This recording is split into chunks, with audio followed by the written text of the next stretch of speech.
ऐसा है, देश को बढ़ाने वाला कोई भी काम जो है मुझे इस पार्टी का नज़र नहीं आ रहा,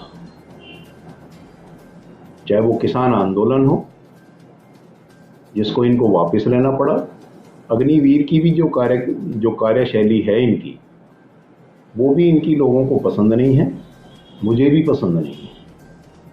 क्योंकि जब इस देश का जवान और किसान ही खुश नहीं होगा तो ये किसको खुश करने निकले हैं? आपत्ति क्या है? जवान तो रक्षा करता है और किसान खिला रहा है देश को। सरकारें तो डिस्टर्ब करने में लगी हैं सब चीजों को। अगर अग्निवीर आ रहा है, योजना लेकर आ रही है सरकार, तो आप क्यों विरोध? 4 साल की नौकरी नहीं होती, उसके बाद ये उनको कोई पेंशन नहीं देने वाले, उनको कुछ अमाउंट दे देंगे, निकालने का अमाउंट, उसे ग्रेजुएटी कह लो 4 साल की, या उसे पीएफ, जो प्राइवेट कंपनियों में पीएफ होता है वो कह लो। उससे वो क्या करेंगे? और फिर गारंटी दे रहे हैं कंपनियों में वो सिक्योरिटी गार्ड लग जाएंगे। कंपनियों में सिक्योरिटी गार्ड तो आज भी लग रहे हैं। कभी ये महिंद्रा से कहलवा रहे हैं, कभी ये टाटा से कहलवा देंगे, कभी ये रिलायंस से कहलवा देंगे कि हमारी कंपनियां, कितनों को ले लेंगे वे? उनके पास पहले लोग भर्ती नहीं है क्या बिजनेसमैन ही चलाएगा क्या इस देश को? फिर सरकारें घास खोद रही हैं क्या? ये लोग काम अच्छे क्यों नहीं करते? सही कामों को ये गलत क्यों करते हैं? ये अच्छे काम करें, कहीं कोई त्रुटियां हैं उनको ठीक करें। इसमें त्रुटियां नहीं थी। मैं न्यूज़ 24 पे जनरल्स के इंटरव्यू सुन रहा था, वहाँ वो मिस्टर चौधरी हैं, क्या नाम है उनका, वो चौधरी जी उनका इंटरव्यू ले रहे थे। उन्होंने कहा ये सरासर गलत है। तो किसी जनरल से ज़्यादा कोई मिनिस्टर जानता है क्या डिफेंस के बारे में? कभी ये भर्ती हुए हैं डिफेंस में कोई लोग? इनको पता है डिफेंस कैसे चलती है? जब ये जनरल्स की नहीं मान रहे हैं तो और किसकी मानेंगे? डिस्टर्बेंस कानून पहले पास कर देते हैं। कानून तो किसानों के भी पास हुए थे, फिर यूपी इलेक्शन से पहले वापस क्यों ले लिए? क्योंकि यूपी इनके हाथ से जा रहा था। फिर इन्होंने उसके अंदर भी लोगों को तोड़ा, कुछ लोग बिक गए किसान आंदोलन में। वीर योजना जो आ रही है, जो भर्ती भी शुरू हो चुकी है, अब इसमें कुछ करने की सरकार को हस्तक्षेप करने की जरूरत है क्या इसमें आपकी नजर? हस्तक्षेप तो इन्होंने कानून बना के कर दिया है। अब तो ये अपने कानून को जामा पहना रहे हैं कि देखो हमने ठीक कर दिया है। गलती करके और एक गलती करना, उसको सही करना नहीं होता।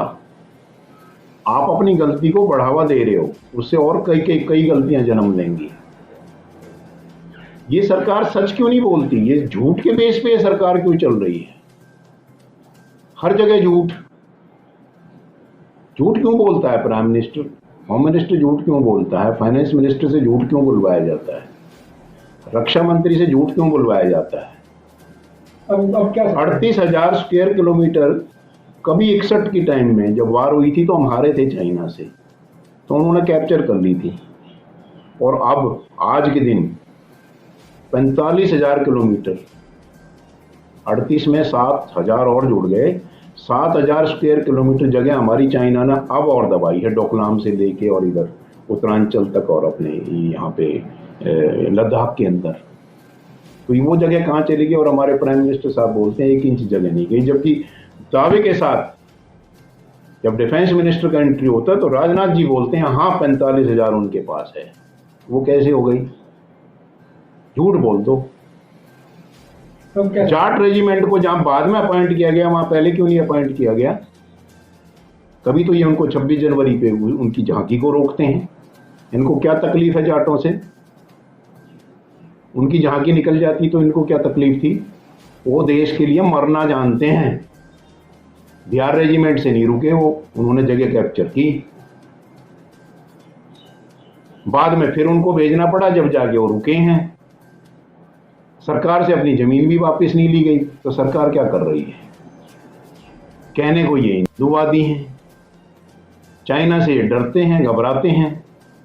चाइना के जवान हमारे जवानों से डरते हैं, लेकिन सरकारें डरती हैं। क्यों?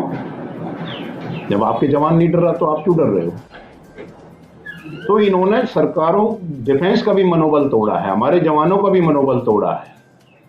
और रही की कसर अब पूरी कर दी कानून बदल के। जो 15-20 साल एक रंगरूट देश के लिए मर मिटने को तैयार था, अपना कुछ घर पे पूंजी जोड़ लेता था, अपने बच्चों को पढ़ा लेता था, तो इन्होंने उसको भी उस लायक नहीं छोड़ा। अब डिफेंस में जाएगा कौन? और जो जाएंगे वो 4 साल बाद करेंगे क्या? एक भी डिसीजन इस सरकार का ठीक नहीं है। मैं खुद बीजेपी में रहा हूं, मैंने इनको बहुत जोर लगाया अपनी टेरिटरी के अंदर। हम एक हफ्ते में घर में घुसते थे, लेकिन मुझे नहीं पता था कि ये इस तरह के डिसीजन लेंगे और इस तरह के काम करेंगे। अब मैंने जाना छोड़ दिया इनको। मेंबरशिप ही आज ही मेरी रिन्यू कर रहे हैं। किस लिए कर रहे हैं? मेरे तो विचार नहीं मिलते। मैं ओबीसी सेल का कन्वीनर रहा दिल्ली का। ओबीसी मोर्चा हमारा बनवाया हुआ है। इनको कदर है किसी चीज़ की? ओबीसी नेता को हम लेके आते थे ऑफिस में। जब गवर्नमेंट आ गई तो इनको सेल्स की और उनकी मोर्चों की जरूरत नहीं रही। किसी की भी ऑफिस नहीं है आज, इनके हेड ऑफिस में किसी की भी ऑफिस नहीं है आज। 2 आदमी 3 आदमी सरकार चला रहे हैं, सब कुछ वही कर लेंगे क्या? कहने को उनके पास टाइम नहीं है। प्राइम मिनिस्टर देश का होता है। एमसीडी के भी इलेक्शन आ जाए तो मोदी जी की जरूरत पड़ जाती है बीजेपी को।